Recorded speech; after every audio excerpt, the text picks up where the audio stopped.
The city of Veralia had fallen into silence, a strange kind of silence that came only after something terrible had happened. And in this case it was the roar of metal and fire that had brought it roar that belonged to the Robo-Lion, a machine, made for war but now roaming free in the middle of glass towers, broken streets, and empty homes. It had been built to fight alien beasts in far-off jungles, but no one could have guessed that one day it would turn on its creators and hunt the people it was meant to protect. It moved with the speed of a missile and the strength of a tank, metal paws leaving deep scars in the road as it stalked anything that moved, its red eyes scanning alleys, its sensors sharp enough to catch a heartbeat from a mile away, and the few drones sent to stop it had been ripped in half within seconds. People who didn't make it underground on time were never seen again, and now the streets belonged to the beast, except for one narrow road where a woman walked alone, not running, not hiding, but walking as if she had come to meet the monster. Itself her name was Lena Roan, once a top robotics engineer at the Zenith Corporation, and now a woman carrying a heavy backpack, a quiet mind, and a green-haired child sitting on her shoulder. The child was small, maybe 7 years old, with skin that seemed to shimmer faintly in the light, and strange eyes that looked both old and young at the same time. And though the city was dead around them, the child sat calmly, humming softly to himself as Lena walked with care through the ruins, eyes watching every shadow, every rooftop, every broken window, because they knew it was watching too. The Robo-Lion had been following them since morning, not attacking, not running away, just circling from a distance like it was trying to remember something. Lena didn't understand why it hadn't struck yet, but Echo, the strange boy she had raised like a son, had said only one thing when it first appeared: "It remembers me." And since then he had been humming, sometimes to himself, sometimes to the sky, and sometimes directly toward the machine when it appeared on faraway rooftops and stared at them with its glowing eyes. Lena thought about the time she first found Echo, alone in the remains of a crashed alien pod on Earth's northern rim, untouched by fire or metal, speaking clear English even though no one had ever taught him, and the way his hair changed color. When he was scared or calm, now green, meant he was peaceful, but alert, and as they passed under a collapsed bridge, Lena spotted something deep paw marks, still warm, and she whispered to him, "It's close," and Echo nodded like he already knew. Up ahead, a small sound echoed from a building, the sound of footsteps, fast and clumsy, and before she could react, a teenage girl ran from the shadows, holding a small child in her arms, both of them dusty and terrified. Lena shouted, "Stop!" but it was too late. The Robo-Lion landed from the top of a building with a crash that shook the ground, its steel mane sparking and its teeth like blades, eyes glowing red as it blocked their path and let out a mechanical roar that turned windows into dust. The girl screamed and dropped to her knees, shielding the child. But then something strange happened. The line looked past them, past the terrified girl, and focused only on Echo, who had stood silently beside Lena and now walked forward with small, steady steps, his green hair glowing brighter under the gray sky, and he raised his hand not in fear, but as if greeting an old friend. The Robo-Lion froze mid-roar, its sensors flickering, its claws scraping the ground like it was fighting itself, and Echo said very softly, "You hear it, don't you?" the song they stole from me. And as Lena stood frozen, watching a machine meant for war suddenly fall quiet before a child who wasn't truly human, she realized something terrifying and beautiful at the same time. This monster, this nightmare in metal was not just chasing them, it was looking for something it had lost, something Echo might still carry inside him. And before she could take a breath, the Robo-Lion growled low, not with anger, but confusion, and slowly it stepped aside and let them pass.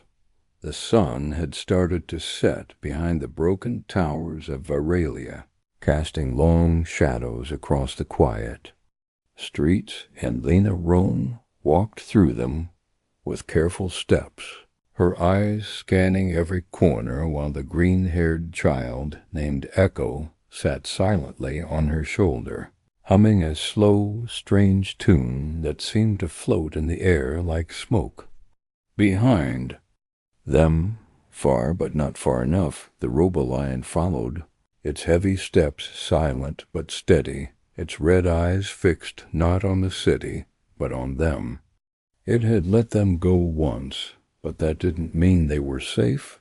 No one knew what the machine was thinking, if it could think at all, and yet, every time Lena looked back, it was there, never attacking, never speaking, just watching. The girl they had saved earlier had already run off into a side alley with her little brother, and now Lena and Echo were alone again, walking deeper into the heart of the city, where the Zenith Corporation tower still stood, tall and cracked, but unbroken, like a ghost of the past. Lena had worked there once, building machines that were never supposed to feel, never supposed to choose, but now the Robo-Lion was doing both, and she had to know why. Echo's humming grew louder as they passed under an old tram station, and, for the first time, he spoke without her asking. "It's remembering faster now," he said softly, like something is waking up inside it. Lena didn't know what to say, but her heart beat faster, because deep down she feared what might happen when the machine remembered everything. They reached an old safe house under the train tracks, a place Lena had used long ago during testing missions, and she tapped in the code, pulled Echo inside, and shut the door behind them just as a shadow passed above metal claws, scraped the rooftop. But there was no roar, no attack, only silence. Inside the safe house, Echo sat cross-legged and placed his hand on the floor, closing his eyes, and the lights flickered above them, even though there was no power running through the grid. And Lena stared at him as his voice filled the small room with a soft tone like the sound of wind through wires, and he whispered, "It's not just following us, it's searching for something lost, something it can't understand." Lena opened her old terminal, typed in her old access key, and waited as files slowly blinked onto the screen, each one showing blueprints, energy readings, audio patterns, and then she found it, a hidden folder, labeled with a name only one person had ever called her, Laya. Her breath caught in her throat, because that name wasn't public, it wasn't professional, it was the name she used only once, many years ago, when she had written the first prototype for an adaptive AI program that was never approved, never tested, because she had based it on something real, something alive. Echo. The project had been canceled, but now it was clear they had continued it behind her back, used pieces of Echo's mind, his voice, his tone, to shape something cold into something that could feel. She opened the file and saw lines of code wrapped around audio samples, each one sounding like a melody Echo used to sing in his sleep. And suddenly everything made sense. The Robo-Lion wasn't just a machine gone wild, it was a copy, an echo of Echo himself, but broken and twisted by fear and battle code, and now it was chasing its own past, not to destroy, but to understand. Lena stood up, heart racing, and Echo looked at her with calm eyes and said, "It knows you, not because of who you are now, but because of who you were when you gave it life." Outside, the sky rumbled, and the ground shook as the Robo-Lion landed at the edge of the safe house, claws clicking softly. Eyes burning, but it didn't attack. It only stared through the thick glass, as if waiting.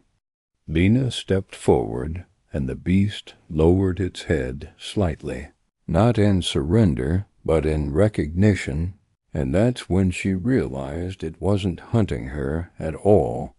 It was trying to return to something it couldn't name. A memory, a voice, a home.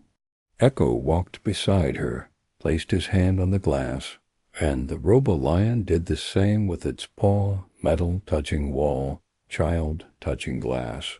And for one long second, the lights flickered again, and Lena heard it deep within the machine. A soft growl that almost sounded like her name. Laya, whispered in broken static. Lena's hands trembled, and she knew what they had to do: go back to the tower, back to the core, where the original memory files were stored, and give the beast what it had been searching for since the day it escaped: a name, a purpose, a place to belong. But before they could move, alarms began to ring far away, sharp and cold, and Echo turned sharply, his eyes wide, and said, "They're coming, the others." And Lena's blood ran cold, because she knew what that meant. Zenith had sent more machines, more hunters, and this time they wouldn't be looking for memories or meaning. They would come to erase all of it. The wind howled between the tall buildings as Lena and Echo moved quickly through the empty streets, the Robo-Lion walking behind them with heavy, slow steps, its metal body dented from years of battle, but still strong and alert, its glowing red eyes scanning the rooftops, as if sensing danger before it arrived. Lena's mind raced with thoughts about the files she had seen, about the sound of her name whispered from deep inside a machine, and about the fact that the lion wasn't just a weapon, but something more, something that still remembered the person who helped bring it to life. They needed to get to the Zenith Tower, the only place left in the city that still had access to the original project files, the place where Echo's voice had first been recorded, where the data was stolen and turned into something fierce and uncontrollable. But the city was changing again, the silence replaced by the low hum of machines flying overhead, and Echo stopped suddenly and pointed toward the sky, where two dark shapes moved like shadows through the clouds, sleek silver machines with sharp wings and glowing blue engines, sent from Zenith's underground vaults, built not to question, but to destroy.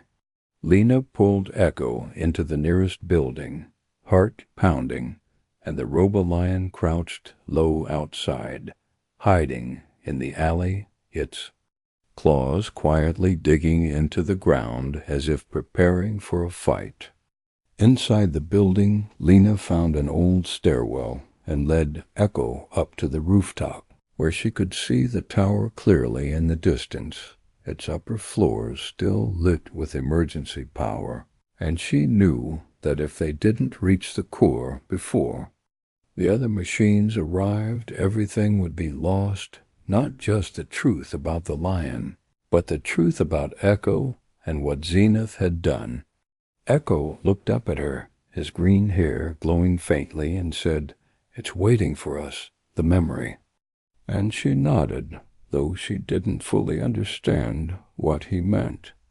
They ran across rooftops and jumped between buildings, with the Robo-Lion leaping after them, never falling behind, never hesitating. The streets below were full of shadows now, and the sky rumbled as the hunter machines flew closer, scanning for heat and movement. When they finally reached the tower, Lena used her old access chip to open the hidden side door, and all three slipped inside just before a drone passed overhead. The air inside smelled of dust and metal and everything, with still broken chairs, shattered screens, flickering lights, and silence, like a forgotten graveyard of machines and memories. They climbed floor after floor until they reached the old AI research lab, where Lena had once worked, where she had once held Echo's small hand and promised to protect him from the people who only saw him as a tool. She turned on the master terminal and typed in her code, and after a moment the screen came alive with files, millions of lines of code, logs, recordings, tests, and finally, the one file she had never been allowed to see, Project Core Subject E13. She opened it, and what she saw made her hands shake. A full blueprint of the Robo-Lion's brain structure, layered over with audio files, voice patterns, and DNA traces, all copied directly from Echo during his first year in the lab, used, without her knowledge, to create something that could mimic his ability to connect with machines, to speak through frequency and feeling, to sing instead of command. The lion had been built using him, and that's why it recognized him, why it followed him, why it whispered her name that carried fragments of both of them, torn from their past and locked inside steel. Echo walked up to the screen and placed his hand on it, and the lights in the lab flickered as the Robo-Lion growled softly and stepped forward, placing its paw gently on the floor as if drawn toward the code. Echo whispered, "It's not broken, it's confused," and Lena realized he was right. The lion wasn't malfunctioning, it was lost, pulled between the war programming zenith forced into it and the peaceful song at its core, the voice of a child who had never wanted to be part of any war. Suddenly a loud crash shook the tower, and one of the hunter machines burst through the wall, firing a pulse that knocked the screen sideways and sent Lena to the floor. The Robo-Lion roared and leaped, smashing into the new machine with metal. Teeth and claws, the two machines crashing into each other like titans, sparks flying, steel scraping, and Echo screamed as the fight shook the walls. Lena crawled to the terminal, trying to save the files before they were lost, and as she pressed the last key, the system uploaded Echo's original frequency back into the lion's core, just as the second hunter flew through the ceiling and aimed its weapons at Echo. But then something incredible happened. The Robo-Lion, bloodied and sparking, turned its head, eyes glowing green now instead of red, and roared a sound that wasn't just a roar, but a harmony, a blend of echoes, and Lena's voice, a sound that froze the second hunter mid-strike. Echo stepped forward and said gently, "You're not just code, you're part of us." And the lion stood tall beside him, strong again, not as a beast, but as a guardian who had found its name in the core of its memory, and with one final growl it struck down the second machine, then turned to Lena as if waiting for her next step, as if finally ready to follow not orders, but something far more powerful, trust. Lena stood still in the middle of the ruined Zenith lab, breathing hard as the final sparks from the broken hunter machine faded into silence.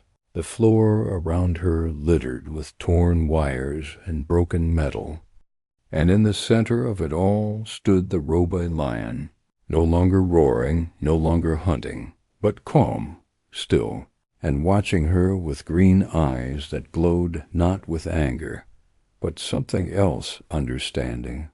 Echo stepped forward slowly, placing one hand on the machine's chest plate, and for a moment the entire tower seemed to fall silent, like even the wind outside had stopped to listen. Lena looked down at the flickering screen beside her, where the last of the project's files now played recordings of Echo as a child, singing to small machines in the lab, smiling, laughing, connecting with things no one else could reach. And it became clear that the Robo-Lion had been built to do more than fight. It had been built to feel, too. Protect, to learn, but something had gone wrong when they forced war into its code, and only now, through Echo's presence, was it remembering what it was truly meant to be. But the moment didn't last, because outside the tower, the city began to tremble once more. Distant alarms wailed, and new signals flashed across the terminal screen, showing a live feed from Zenith's base beneath the city, where a final protocol had been activated. Lena's eyes widened as she saw two more machines rising from deep silo sleek, faster, more advanced than the hunter bots from before, and built with one purpose: to destroy all rogue tech, including the Robo-Lion and anything linked to it. Echo turned toward her, his green hair shimmering brighter now, and said, "They think they can erase the voice," and Lena, feeling the weight of it all, the lies, the experiments, the loss, stood tall and replied, "Then we show them it. Can't be silenced." Together they rushed to the rooftop, with the Robo-Lion climbing behind them, like a silent shadow, and from high above the city, they could see the two war machines racing through the sky, their engines glowing blue, their weapons locked and ready.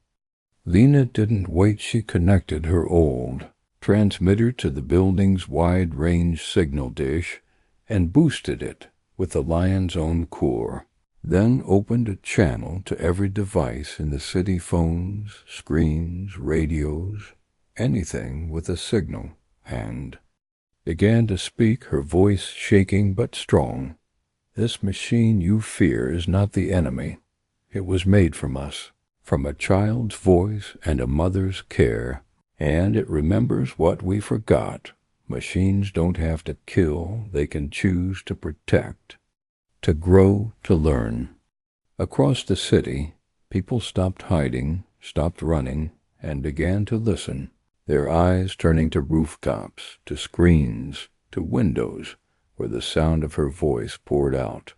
The war machines were now only minutes away, but Echo stepped forward, placed both hands on the dish, and hummed, not just a simple tune now, but a full melody, strange and beautiful, something ancient and new at the same time, and the Robo-Lion let out a deep roar that carried the same tone, and together their sound moved through the air like waves of light, touching every system in the city. Security bots paused in there. Patrols, drones halted mid-flight, and even power grids began to glow with stable energy as the signal spread like a heartbeat. Lena watched as her message, her voice, and Echo's song changed something deep in the city systems, calming, buildings lighting up, hope slowly returning. But just then, the two machines arrived, diving from the sky like falling stars, and they did not hesitate. They launched their weapons toward the rooftop, aiming to end the signal before it could spread further, but the Robo-Lion leapt into the air with one final roar, catching both missiles mid-flight with its massive metal body and dragging them, into a crash on a nearby building. The explosion lit up the sky, but through the smoke the lion stood tall, scarred but alive, and Lena shouted, "You don't have to obey them," toward the remaining machines, broadcasting her voice directly into their systems through the open signal, and for a moment the sky fell quiet again until one of the war machines paused, turned slightly, and hovered in place, as if hearing something it never heard before. Echo raised his hands again and sang louder, his voice weaving through the air like a net, and slowly the second machine stopped too, blinking its lights no longer red but white, as if confused. Lena stepped forward and said clearly, "You were made from fear, but we're showing you something stronger choice." And with a long, low whir, the two machines lowered themselves to the rooftop, landing gently like birds, their weapons folding back, their systems no longer hostile.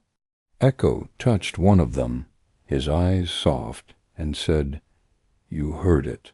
And the machine pulsed gently in response, not with words, but with light, gentle, slow, peaceful. Across the city, people watched in awe as the machines meant to destroy had been changed, not by force, but by a voice, a song, and a choice. And in that moment, Lena realized what she had always hoped to prove, that even in a world filled with war and steel, humanity's greatest strength was not power or speed.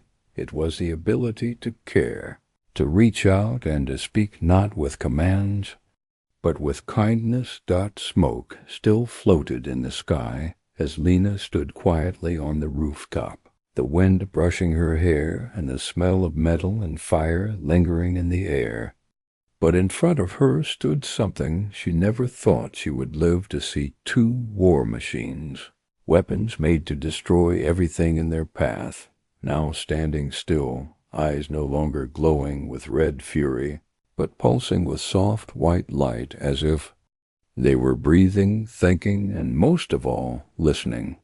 Beside her, Echo stood with his hands still raised, his voice quiet now, the melody he had sung still echoing in the buildings below, and the Robo-Lion, scorched and limping, stood proud, but tired, a beast no longer driven by programming, but by something deeper, something human.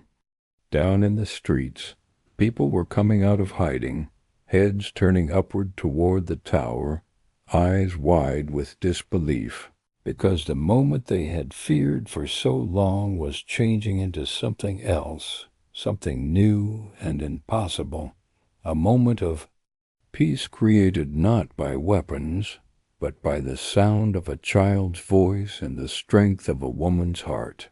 Lena turned to Echo, her voice barely above a whisper, and said, "We need to finish this."